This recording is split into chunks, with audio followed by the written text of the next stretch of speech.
reality is, I think overall, I think, and this isn't just a Frontier thing. This is a society-wide. We got lazy in COVID. I mean, seriously, people are still allowing people to work from home. All this silliness, right? I mean, all that's out the window, right? So when you get people back in the office. There we go. Barry Biffle, the CEO of Frontier Airlines, who is just complaining about we got lazy. And by we, of course, he means workers. And there he is laying into workers, people for staying home, saying COVID made everyone lazy, also killed 1 million Americans. Forgot that part. He's bitter because I guess there's been a dip in his profits. Domestic airlines like Frontier have been facing headwinds as demand for international travel has outpaced domestic travel this year. In August, the company reported in its most recent earnings call that its revenue per passenger for the second quarter this year was $127, a year-over-year decline of 9%. You're also the CEO of Frontier. Not everyone's scrambling to take a trip on your plane, bro. But here he goes. There is more from Mr. Biffle. Take a listen. Our overhead, when we look at overhead versus 2019 adjusted for capacity, it's up dramatically. Dramatically. Why is that? Why do I have more people per plane in overhead than I had in 2019? It's because they're not as productive. And so we're just looking at it. And look, we're not alone in this. I mean, you hear every company out there talking about the productivity challenges, but enough. Right, so there he is as CEO abdicating responsibility for the fact that they're not making as much money. No, it's the productivity that has changed. And yet, hey, this is fun. Economic Policy Institute has a fun little graph to show us the reality. The gap between productivity and a typical worker's compensation has increased dramatically since 1979. So hey, maybe if you paid people adequately, they would be more productive. Before I kick it to you guys, obviously, let's look at what people are getting paid at Frontier. So Biffle's company, average Frontier Airlines salary ranges from $32,417 a year for a flight attendant, which feels very low, to $113,996 per year for manager. Average Frontier Airlines hourly pay ranges from approximately $11 an hour for passenger service agent to $26 per hour for flight attendant. Not a lot. And so I don't know about anyone else. I'm a nervous flyer. I don't want to hear a CEO talk about productivity and squeeze people who we already know have been squeezed, who are already tired, who are already bleary-eyed, who are already overworked. Pay them what they are owed for an incredibly important job. All right, so that graph that we just showed you is one of only 2 graphs that I put in Justice is Coming, my book that's coming out. And I want you to understand the magnitude of the problem. As I explain in the book, it's got way more details in there, but real quick, the difference between those 2 lines is $17,000 a year for the average worker. That means that your productivity is $17,000 higher than the wages that they're paying you since about 1980, okay? That means they're taking $17,000 a year out of your pocket for every worker in America. That is a stunning amount that corporations are taking from their own workers.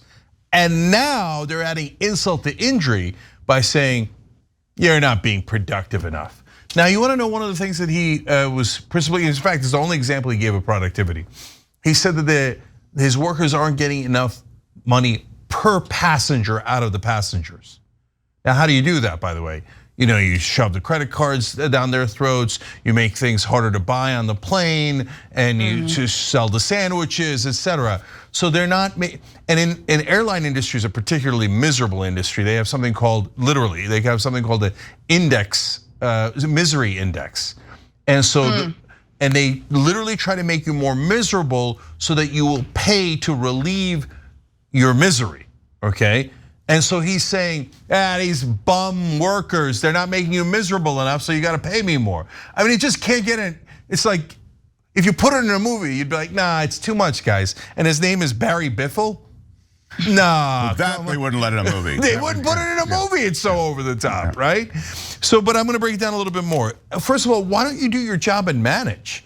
So I don't understand why these CEOs keep crying publicly. They're like, everybody's working from home and I don't like it. Well, you're allowed to say you're not allowed to work from home and you need, hey, you're an air flight attendant, you gotta be on the plane. right? So I give that as an extreme example, right? Why don't you do your job? If you don't want them to work from home, you can say so. It's not that big a deal, right?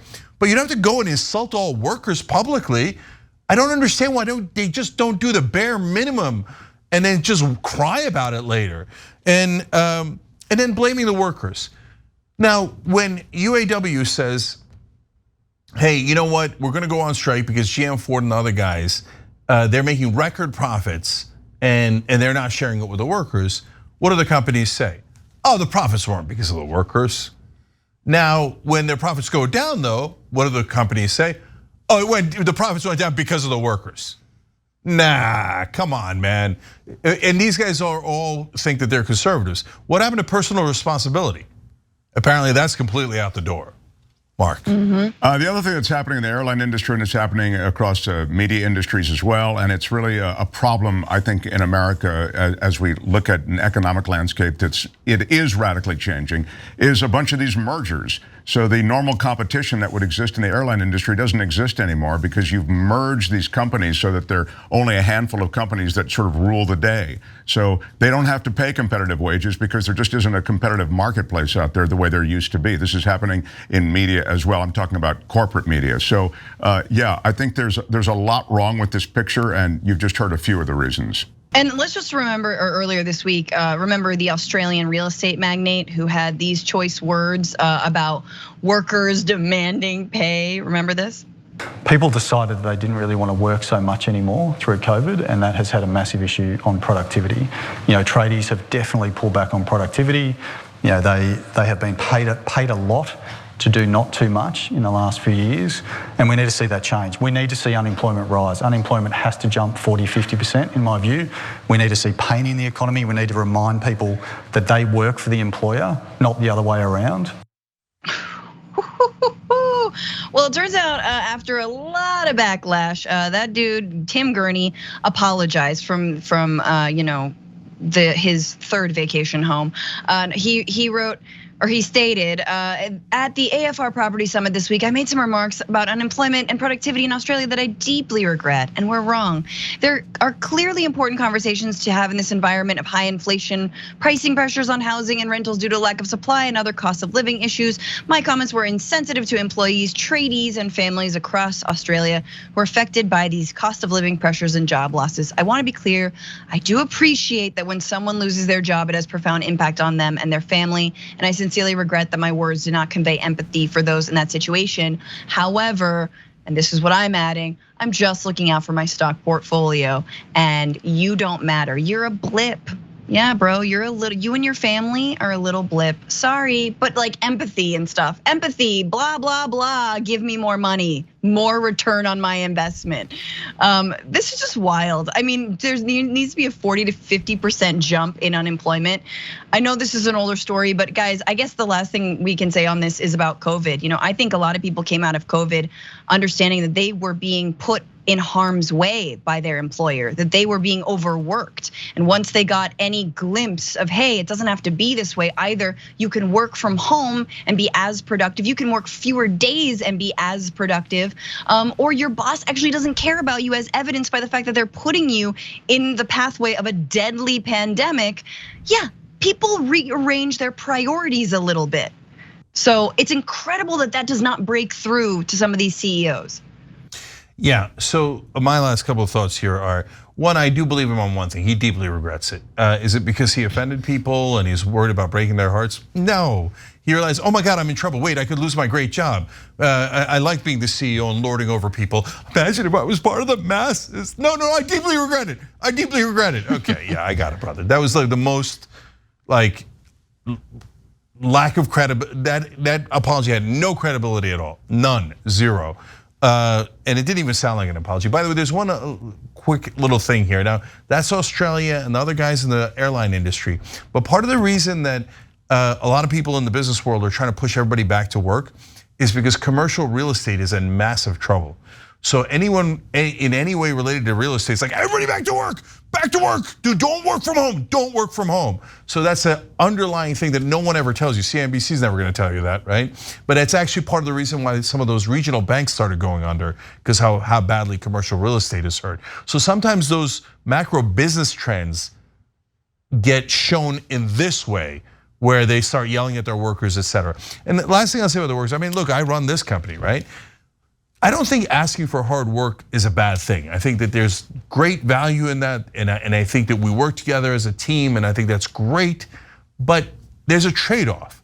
If you're gonna ask for hard work from people, you have to value them, you have to respect them, and you have to empower them. You can't just yell at them and be like, yeah, you're worthless, you're useless, whenever I lose money, it's your fault, and then go, now back to the mines, right? No deal.